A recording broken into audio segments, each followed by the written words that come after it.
Hello guys, welcome to my channel. আমি অর্পিতা। তোমরা সবাই কেমন আছো? আশা করছি সবাই খুব ভালো আছো, আর আমিও ভালো আছি।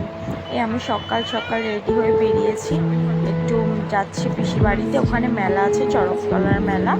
তো যাচ্ছি, এই টোটোতে উঠে গেলাম, টোটোতে করে যাচ্ছি। সামনেই পড়বে একটা মাজার, মানে গাজী বাবার মাজার আর কি। তোমরা হয়তো অনেকেই জানো এই গাজী বাবার মাজারের ব্যাপারে।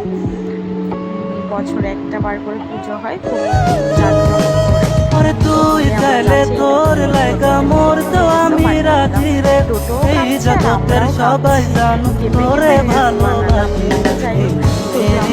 ছেলে বসেছে হচ্ছে মাঝখানে। এই মেলায় চলে এসেছি আমরা। আমার ভয়েসটা একটু আপ ডাউন করছে। এই দেখো, চড়ক ঘুরছে, চড়কতলার মেলা, চড়ক ঘুরছে। অনেক বছর পরে